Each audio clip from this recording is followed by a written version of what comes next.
Hi, it's Mark from Top Local Lead Generation. We're here with John Nieuwenburg of W5 Coaching in Vancouver. How are you doing this morning, John?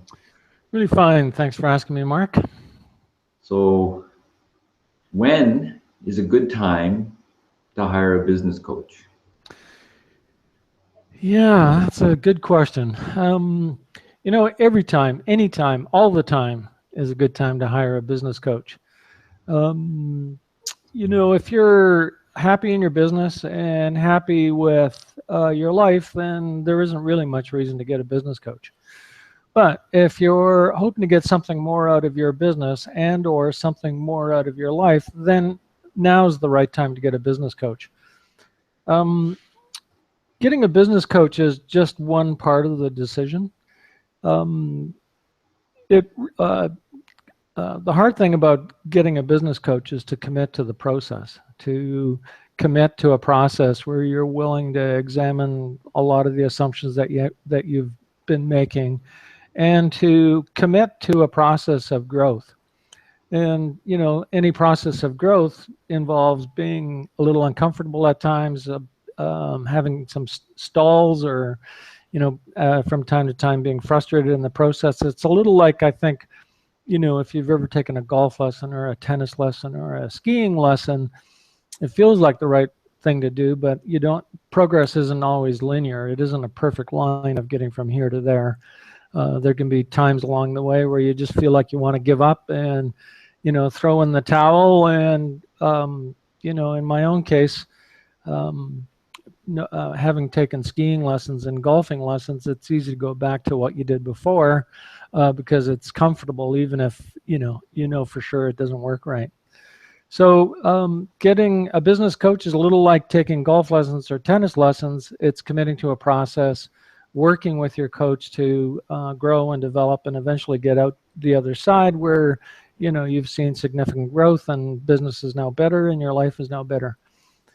So anytime is a good time to get a business coach, but really what it means to get a business coach is to commit to a process of growth and to accept both the highs and lows of what that means, and to commit to an outcome that might be a month, it might be a year before you get there.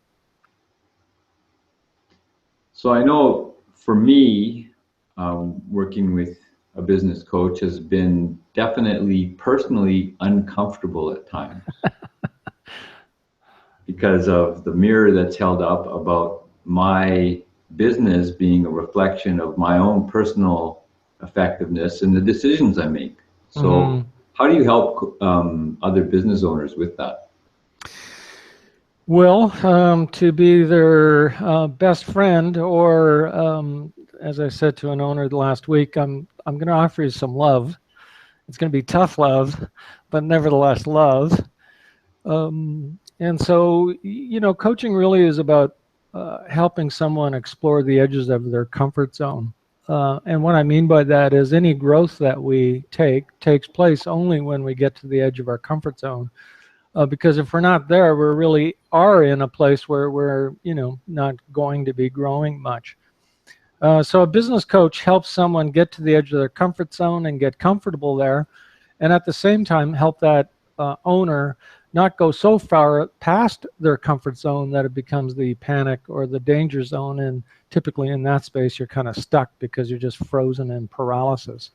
So the best coaches are those that help you through that period of what we call perturbation, or being perturbed, or being in that place of discomfort, and be willing to continue to stay there until you've got the breakthrough that you were hoping for.